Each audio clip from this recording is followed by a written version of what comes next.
Hi guys, welcome to Daily Covfefe with Carter and Keri on Unsafe Space. Today is Wednesday, July 3rd, and we want to thank you all for joining us and for sharing the show with your friends if you like it. And if you like it, please do hit subscribe or hit the notification bell. And also you can send the video out to people, and you can go to a website called Subscribestar and you can support us there if you like what we do. Yeah, please do. And appreciate all the people who have supported us on Subscribestar so far. Also, I think, Keri, we should start just putting feelers out. Still looking for unpaid help. So, predominantly, I think the thing that we need most is video editing, maybe a little bit of photoshopping, but mostly it's video editing help. So if you know any like high school or college kids who want to do stuff for free. Or, hi, are you a person of independent means? Are you looking for yes. something? Yes. Are you looking for something to spice up your days? Yes. How about editing? How about making us look less ridiculous than we already are through the use of Final Cut?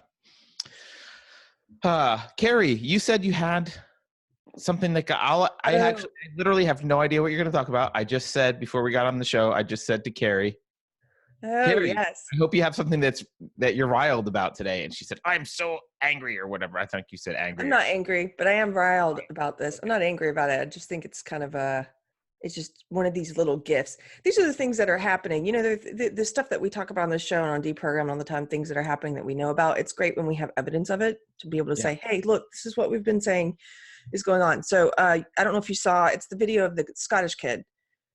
I have not seen the Scottish video. So this went around the internet a couple weeks ago. The update on it is that he's since been expelled. But the video we're going to watch is I don't know as much about him being expelled, and I don't think there's video for that. But this video went around a couple weeks ago. If you haven't seen it, it's of a kid who was asked to sit outside the classroom because he disagreed with the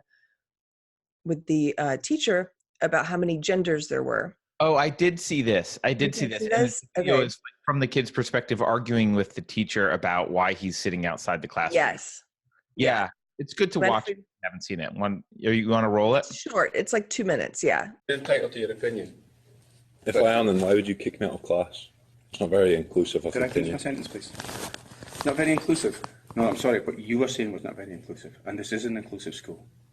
Yeah, how was what I was saying? Because I was saying that what's wrong with the website is that there are more than one gender in this country. That's your opinion. That is my opinion, and that is an opinion which is acceptable in the school. I'm afraid yours, which you're saying that there's no such thing as anyone other than male or female, is not inclusive. Scientifically, there are just two genders. I'm just going to pause it. You're saying that there's no such thing as anything other than male and female is not inclusive. Like that. Well, the kid says he didn't say that, and I don't know if my favorite part of this is the guy that says he says it's your opinion, and he said it's my opinion. My opinion's acceptable. Basically, your opinion isn't acceptable. Yeah, it's my opinion's acceptable at this school. Right. Depending on what I get it. You're choosing to make an issue of this because I said, "Are you really going to?" That was your opportunity to keep quiet. You made the issue with it on the website. You said, oh, this website doesn't have more than two genders. You were clearly given an opportunity not to pursue it. You chose to do so. Yeah, because I think it's silly. You chose to do so. Yes, that's the key question. You chose. What are you going to say? It sounds like from what I gather, it sounds like the teacher made an issue of it by saying, hey, there's only two genders on this website, pointing something out. No, there's more than two genders. Oh, I thought he was saying there's only two genders on this website. No, the teacher's teaching that there's more than two. No, but it sounds like the origin of this was the teacher talking about a website, saying, oh, there's only two genders on this website, and then leading into discussion, and this guy defending it and saying, well, yeah. Because there are only two. Oh, I see what you're saying. Yeah, no, but that's what it sounds like. To do so. I think it's silly to have anything other than two genders. So okay. Anything else is a personal opinion. Could you please keep that opinion to your own house? Thank you. Not in the school. So you get to put your opinion out in class, and my opinion. No, I am not. My opinion has to stay inside my house. I am not putting my opinion. I am not putting my opinion out. I am stating what is national school authority policy. Okay? Wow. Okay, so it went from being the fact that there's a lot more genders than two genders is my opinion as the teacher, and it's an acceptable opinion at this inclusive school, but yours is not. Now he's saying this is the authority. This is not my opinion. This is the authority of the school. Authority. By the way, I was thinking about, this is related, I swear. I was thinking about curriculum for homeschooling my daughter about science, and I realized really the only super important thing is the scientific method, and everything else can be learned after that. But it's the scientific method, which is the opposite of this is the authority of the school. Yes. I knew if you hadn't seen this, I'm not surprised you did see it. It was making the rounds, but I knew if you hadn't seen it that you would like it because of he just immediately goes to authoritarianism. Like it's so naked authority towards the end. This is actually remember the South Park. This is the authority. Yeah. He's like a grown-up Cartman. By the way, if you are on the left, you are voting for grown-up Cartmans to run our world. That's what you're doing. Go ahead. This is the authority. There's more than two genders. It's not scientific whatsoever. Not every policy is scientific, Brian. Not every policy is scientific, Murray. And you can't come out here and say that I'm not being inclusive when someone says I something didn't you disagree with. say. I said what you were saying was not being inclusive. You kicked me out of class. If you want to have a discussion about it, we could have done it. Had a discussion. You don't have to kick me out of class. I'm sorry. Waste 30 minutes of my time, where I could have been down revising, doing something else. Instead, I state something I believe in. You kick me out of class for 30 minutes. And I'm waiting on. Take this somewhere else, Murray. You can make an official complaint. I'm not going to make an official complaint. Why not? I just think it's. Why not? Because this is the authority. So what does it matter? The other thing I like about it is he's like, well, not all policy is scientific, but you're going to like implement it with the iron fist of your authority, but it's not scientific, which not scientific is code for arbitrary and political. That's what that means. Yeah. I know what you think, and I know what the authority thinks. I know what the authority's point of view is. Very clear that we make no discrimination. Okay, kudos for this kid. What's his name? Brian. The teacher's like, I know what the authority thinks, and what the authority thinks is clear. And the kid, you can kind of hear in the background go, well, I know what science thinks. This, by the way, on the grounds of various. It's okay. Go ahead. No. What were you gonna say? This is actually related to a discussion I had on Twitter this morning. Like, this is what you get when you have government education. I know a lot of people are in support of government education, but an inevitable consequence of government education is that curriculum and indoctrination get melded together, and you can't prevent that. And this is, what's happened is the indoctrination has gotten so bad that it's this obvious. But sorry. And the other thing about this video I wanted to show is that it's not just in the US, it's across the pond. It's actually, I would say, arguably worse in the UK and in Scotland, and because they don't have the same freedom of speech protections that we have that have kind of slowed the process here. Undoubtedly it's worse. Yeah. Discrimination on the grounds of various. I wasn't making discrimination. I'm simply saying there are two genders, male and female. Yep. Anything else is a personal identification. I'm sorry, but you chose to make an issue of making a point which is contrary to policy. Right? Okay.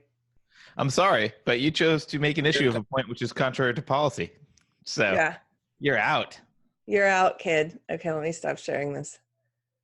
Yeah, you stopped. Work? Okay, good. Yeah, I just thought that was worth seeing if people hadn't seen it, because it didn't make me angry. It just made me like, oh yeah, great. Here's another bit of evidence to show people of like, this is what is going on in the schools. And again, it's not just something that's happening here. This is it's what you've talked about. It's a cultural war against all of the everything that went into building what we know as Western culture. Absolutely. In fact, it's here. Let me share this. So related. So Emma Alberici who is the ABC chief economics correspondent, so, supposedly educated, she unironically says, I think all high schools should have the right to do spot checks of children's social media accounts to ensure they comply with the school ethos. It would surely temper some of the crude behavior and language on there. Your thoughts? Wow.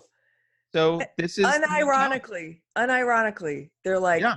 hey, I think 1984 is a good idea.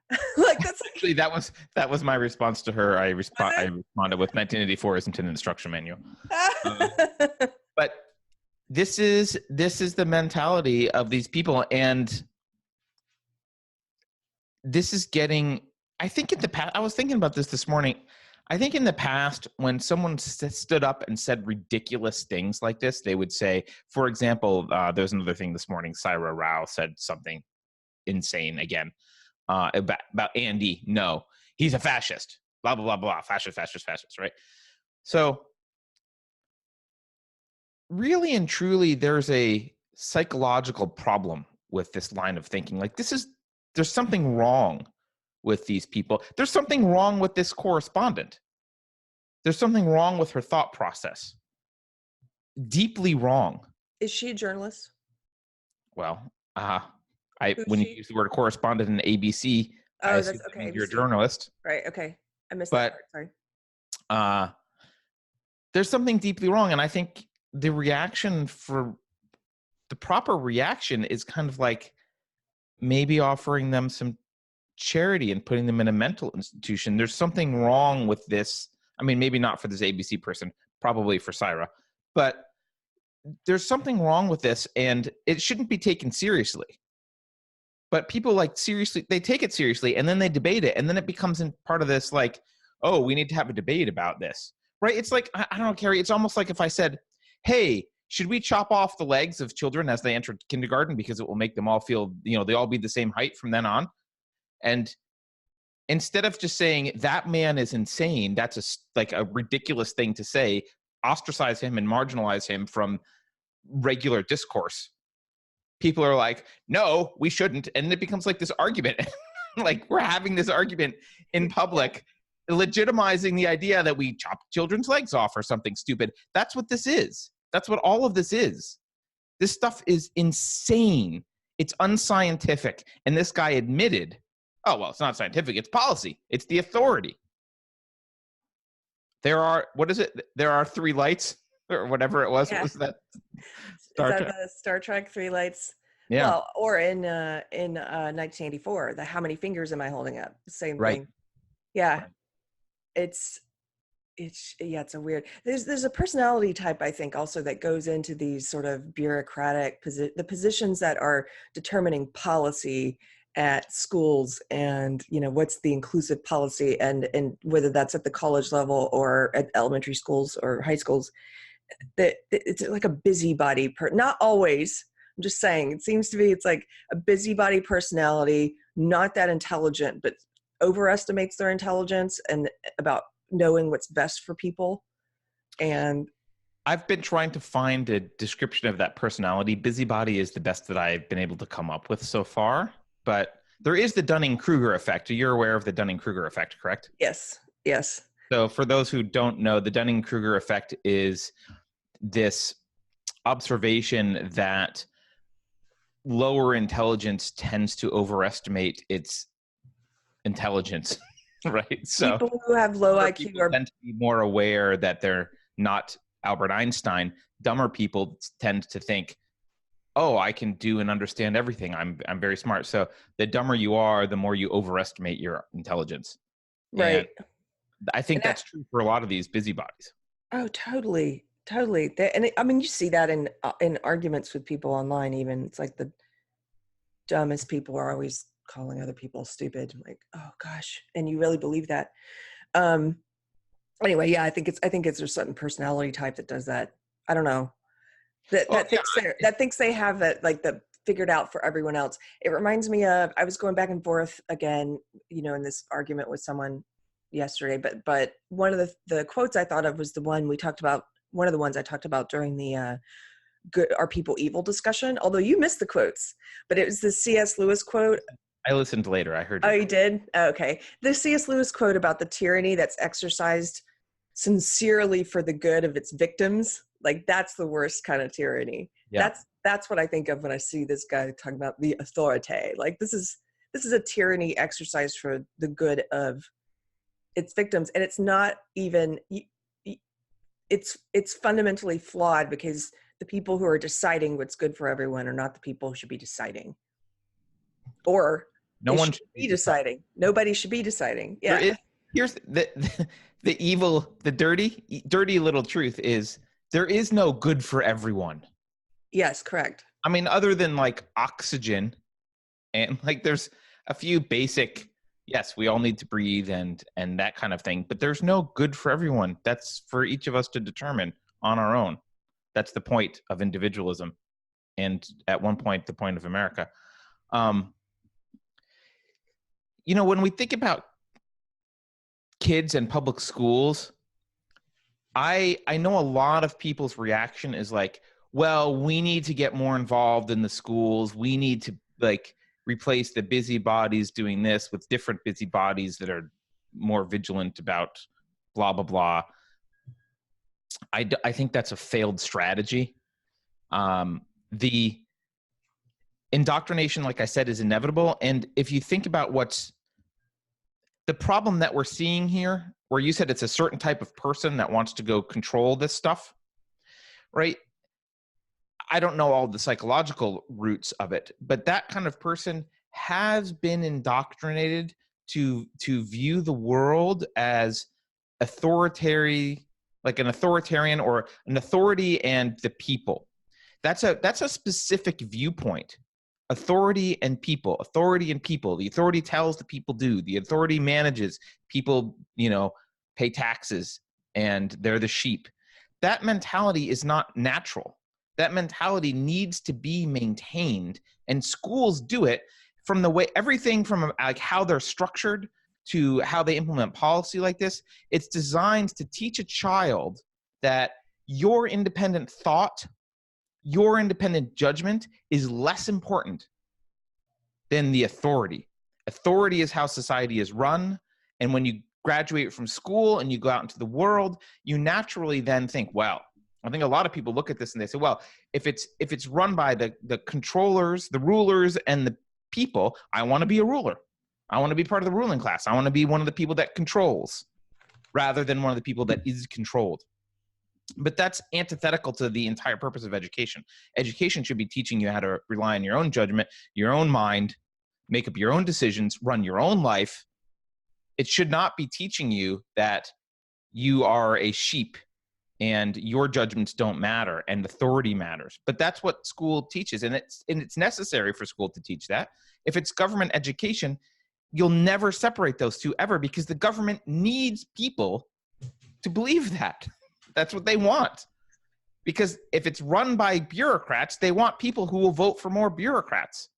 They want more, imagine a government teacher standing up and saying, well, collectivism is evil, and you should think for yourself, and there are no, argument by authority is a fallacy, and the government takes its money by taxing people by force, and you should think as an individual and behave as an individual and be free as an individual. Well, the kid's going to be like, well, how do you get your money, teacher? How do you get paid? Well, taxes. Okay. Like, no teacher's ever going to stand up and say, or very few teachers are going to stand up and say, hey, this whole system that we built is kind of bullshit. So you go the other way, you get indoctrination. There's no way to solve this other than ending public education. I like this rant. That's a good one. I don't know. I tend to agree with you. I didn't used to, but I tend to now, because I think it naturally tilts that way when you have bureaucrats involved. And so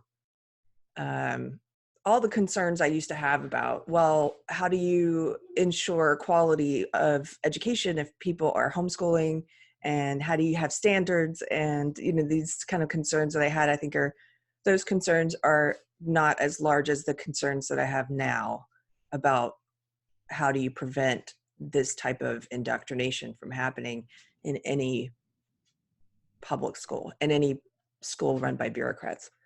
Right. The answer is, by the way, you can't control for bad education or bad homeschooling or bad private schools. You can't. But the market will correct eventually. I mean, that's what happens. But every argument that I hear in support of public education is actually just an argument for charity education, which I'm all for. Right? People, when people say, well, we need to make sure that poor people can afford it, or we need to make sure that people with extenuating circumstances can afford it, or whatever it is. We want an educated populace. Right? All that's just an argument for charity. Okay, great. Go donate to charity. Donate to charities that do education. That's fine. I'm fine with that, because they will be smaller and they will be policed by their communities. And if this school were supported by a local community charity, I would hope that they would see that video and go, "You're fired, teacher. Get the hell out. That's not the purpose of the school." Right? And maybe some schools would indoctrinate. Okay. But parents would have choices. They wouldn't be forced to send their kid to the school that is correlated to where they live. They would be able to pick schools. And if they wanted to spend a little bit more money, they could probably have a wider selection, like everything else. I did have one other thought about this, actually, which was, and we've talked about this before, that I think some Christian parents, you don't have to be Christian to oppose what's happening in these schools, but I think Christian parents, if they have their kids in public schools, should maybe take a page from the Muslim parents in the UK who are saying, no, you will not teach my kid gender theory in the first grade or whatever, because that's really they haven't had any fear about pushing back. And I think they've actually, if you look at the news reports, had some success. Like they have. Yeah. And it reminds me of something that Rachel Brown mentioned, which was that historically Christianity has been able to look at other cultures and belief systems and appreciate things that are worth appreciating about them, and admire things that are worth admiring, and sometimes even take them back and integrate them. A note to Christians out there: Muslims are better than you in a certain way right now. They take their religion seriously. Generally, most Muslims take their religion more seriously than you do. And so when their kids get indoctrinated with things that are against their beliefs, they fight. I don't know if they pull their kids out of school or send them to special schools or argue or whatever they do, they fight. And Christians in this country have largely become apathetic and passive. And so you don't fight. And that means you lose. So maybe look to the Muslim community. I know this is triggering for some people, but look to something good that the Muslim community does, which is they do care about their children in the sense that they care that they're raised along in the belief system that is important to them, and they value their belief system. I know they do a lot of horrible things to children as well. I'm not holding the Muslims up as an example of how to raise your kid. What I am saying is they take their ideas seriously and they recognize when they're under attack. And Christians would do well to take their ideas seriously and recognize when they're under attack. And they are under attack. And I say this as an atheist. You guys are under attack. Reason is under attack. But specifically, Christian values are under attack. And someone needs to stand up for them. The social justice warriors aren't going to stand up for them. So who do you guys think is going to stand up for them? You're all there is. Stand up. Argue. Fight. I think that's a good ending, especially we're going into July 4th. So. Oh, yeah. Yeah. Happy day before Independence Day. Happy day before Independence Day. Should we tell them anything about tomorrow? Or no, I'm not going to be around tomorrow. I have another commitment. So we're going to have a special co-host Yes. No, I mean for Kafefi. I'll be around for Kafefi. I Yes. won't be around for Deprogrammed. Right. We're going to have a special co-host for Deprogrammed, but we will. What should we do to pay tribute to you? Should I wear a hat? Well, Keith is called the hat guy. You should wear a hat, and Keith definitely has to wear a hat. He's the hat guy. Oh, all right. But it'll be a special 4th of July episode tomorrow. So, yeah. Anyway, thank you for watching. Please subscribe on YouTube. Hey, you got us over 800. Thank you. We're over 800 now. Our next goal, obviously, is 1,000, although we'll probably mildly celebrate 900 along the way. So, yeah, please do that. And please go to Subscribestar and support us. Your support really, really helps. And, soon we'll be able to pay for our internet. Okay. We'll talk to you guys later.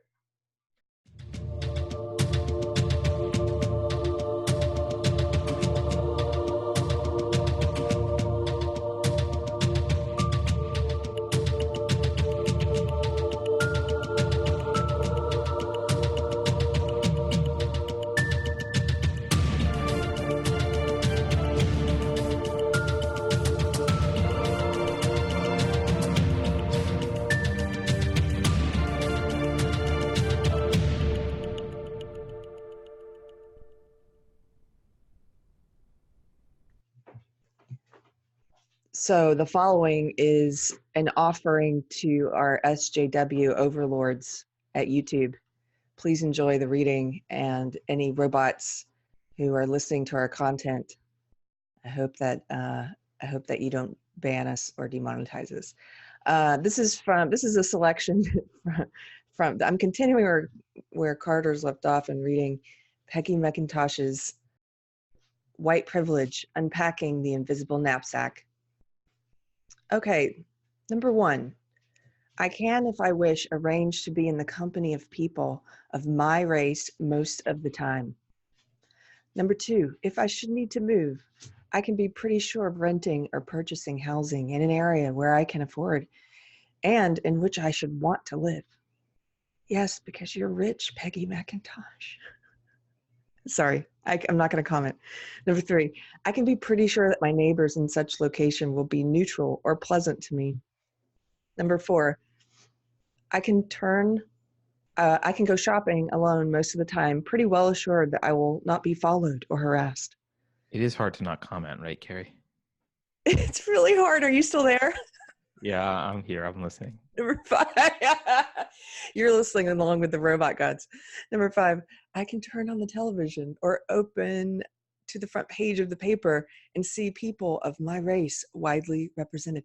Yeah, that's called majority privilege. That's not white privilege. That's if you go to China, it's mostly Chinese people in the paper.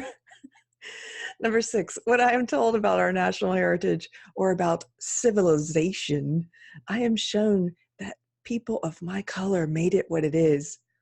Number 7, I can be sure that my children will be given curricular materials that testify to the existence of their race. Number 8, if I want to, I can be pretty sure of finding a publisher for this piece on white privilege. I'm sure you can. Unfortunately, you did. Unfortunately, you did. Number 9, if I can go into a music shop and count on finding the music of my race, represented into a supermarket and find the staple foods that fit with my cultural traditions. Try doing all this in China. Into a hairdresser shop and find someone who can cut my hair. Number 10, whether I use checks, credit cards, or cash, I can count on my skin color not to work against the appearance of financial reliability. Okay, that's 10. I can't read anymore today. I hope you enjoyed this, Robot Gods. Yes. Please don't delete us.